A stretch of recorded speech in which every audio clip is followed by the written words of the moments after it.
Dans cet épisode, vous verrez que Ganga était détenue par des agents de sécurité lorsqu'elle a giflé l'un d'entre eux au visage.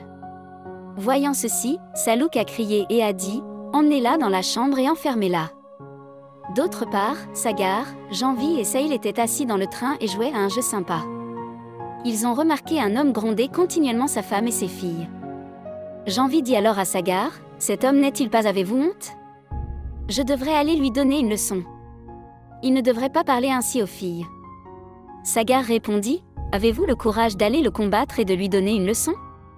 Tu as peur? Si Ganga était là, je n'aurais rien besoin de dire. Elle aurait.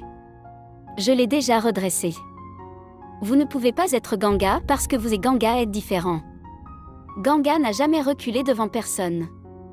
Là, Ganga a libéré sa main et s'est enfui. Ils ont essayé de l'attraper mais n'y sont pas parvenus. Elle échappait. Dans le train, la femme et les filles de l'homme sont allées aux toilettes et Janvi suivit en disant qu'elle avait besoin de leur parler. Après avoir parlé, elle est tombée sur l'homme. Et a dit « N'as-tu pas honte d'avoir harcelé une fille ?» L'homme répondit « Ceci.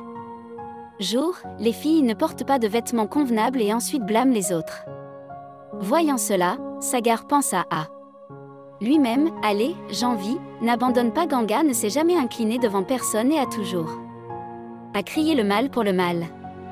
Elle est très forte et intelligente. Janvi n'arrêtait pas de se disputer avec l'homme. L'homme a alors demandé à sa femme, « M'avez-vous vu harceler quelqu'un ?» Elle a répondu, « Comment le saurais-je? J'ai un voile sur mon visage. » Il a alors demandé à son fille, qui ont dit, « Nous ne savons pas non plus. Vous nous dites toujours de baisser les yeux. » Janvi pensa, « Tout se passe comme prévu. » L'homme dit, « Le mien. Ma famille ne me fait pas confiance. » Janvi a répondu, « Pourquoi criez-vous après votre femme et vos filles? Si vous pensez que les intimider est de la virilité, vous avez tort. » L'homme a menacé, « Ne parlez pas trop. Beaucoup, sinon je te frapperai. » Sagar attrapa alors la main de l'homme et dit, « Vous n'avez pas le droit de frapper n'importe qui, seulement pour prendre une raclée. » L'homme rétorqua, « D'abord, répare-la. Elle a besoin d'en apprendre. Bonne manière. » Sagar a répondu, « Je vais m'occuper de vous d'abord. » Sagar a sorti son téléphone, a cliqué sur une photo de l'homme et a appelé la police pour le dénoncer. L'homme a alors commencé à s'excuser auprès de Janvi et Sagar. Sagar a dit, « Excusez-vous auprès de votre femme. Et des filles à la place. » Janvi a ajouté, « Ne faites pas de discrimination entre les fils et les filles. Les filles sont tout aussi importantes que les fils. » La femme de l'homme se leva, remercia Janvi et Sagar, et a déclaré, « Nous sommes également des êtres humains et méritons de vivre dans le respect. » Sagar lui a donné le sien. Karté a dit, « Si jamais il vous dérange à nouveau, vous ou les enfants, faites-le moi savoir. » Tout le monde sur le train a commencé à applaudir. Janvi a déclaré, « Le simple fait d'applaudir ne changera rien, vous devez changer la pensée de la société, tout comme Ganga le fait. » Ils se sont assis et Sagar a dit, « Vous avez fait un travail incroyable aujourd'hui. Bravo. Si Ganga était ici, je lui dirais bravo aussi. » Pendant ce temps, après avoir échappé aux gardes de sécurité, Ganga a déclaré à JP, « Si Sagar était là, il dirait « Bien joué. Vous avez fait un travail incroyable aujourd'hui, JP. Vous leur avez bien fait peur. » Madhavi parlait à Maharaji lorsque le père de Saloni est arrivé avec ses gardes. Madhavi a demandé, « Pourquoi êtes-vous ici? Le juge n'est pas chez lui, vous auriez dû prendre rendez-vous. » Le père de Saloni a répondu, « Je ne suis pas venu voir le juge. Appelez la fille qui a causé. Nous ennuie. » Ganga, qui était dans la cuisine, a tout entendu. Madhavi a demandé, « Quelle fille dont tu parles? » Il montra Ganga et dit, « Cette fille. » Il a poursuivi, « Elle est venue chez nous et a incité notre fille à ne pas se marier. » Kahanta intervint, « De quelle absurdité parlez-vous? » Il a répondu, « Ce n'est pas un non-sens. Demandez à cette fille pourquoi elle est venue chez nous. Vous prétendez tous être respectables, mais regardez votre action. D'abord, vous nous avez fait emprisonner sous son influence, et maintenant elle arrête notre fille de me marier. Madhavi a répondu, parlez avec respect. À ce moment-là, Pulki arriva et le père de Saloni attrapa par le col en lui disant, vous voulez rompre le mariage de ma fille. Si vous essayez quelque chose comme ça, je te le ferai regretter pendant des générations. Si vous ou votre servante veuve essayer d'arrêter le mariage de ma fille, je n'épargnerai personne. Vous me traitez de coupable, je vais te montrer quelle culpabilité. Gardez votre servante sous contrôle, ou je vous déshonorerai tellement que vous ne pourrez plus montrer votre visage dans tout Banara.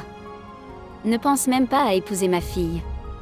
Sur ce, il est parti, et tout le monde a commencé à regarder Ganga. Ganga a dit, tante, je suis allée parler à Saloni. Madhavi a demandé, pourquoi? Qui vous a dit d'y aller? De qui aviez-vous la permission? Ce n'est que le travail de Bro. Qui t'a dit de faire ça? Qu'est-ce que tu penses à toi? Pulki, tu lui as dit d'aller lui parler? Ganga a répondu, non, tante. Pulki Baya n'en savait rien. Madhavi a dit, restez silencieux, je parle à mon fils. Pulki, tu n'as pas pensé à l'honneur de ton père? N'as-tu pas pensé à combien des ennuis que l'homme nous a déjà causés? Je t'ai toujours soutenu, défendu devant ton père, mais pas aujourd'hui. Pourquoi es-tu derrière cette fille, risquant l'honneur de notre famille? Ganga est intervenu à nouveau en disant, Pulki Baya ne savait rien.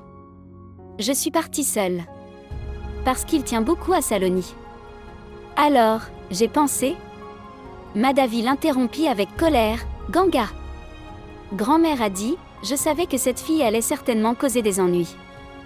C'est la première fois que quelqu'un nous a parlé ainsi à la maison, et c'est à cause de vous. Pourquoi ne nous laisses-tu pas vivre? Paix. Madhavi a ajouté, qu'il en soit ainsi, à magie.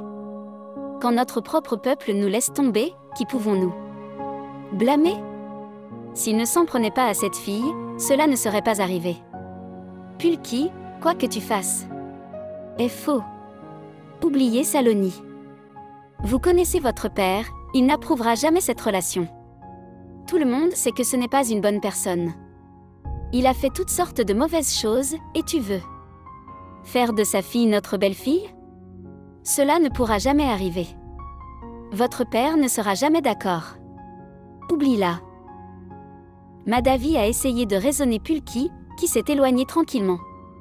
Alors que Madhavi partait, Ganga l'a arrêté et lui a dit, pourquoi la fille devrait-elle être punie pour les actes répréhensibles de son père? Elle est forcée de se marier, elle ne sera jamais heureuse. Je voulais juste unir deux amants. Que ai-je fait de mal? Grand-mère a dit, arrêtez de vous disputer. Pensez-vous que vos arguments absoudront? Tu es de ton erreur? Jamais. Ganga a répondu, je n'ai fait aucune erreur. Quand je vois quelque chose faux, je m'y oppose. Sagar aurait fait la même chose.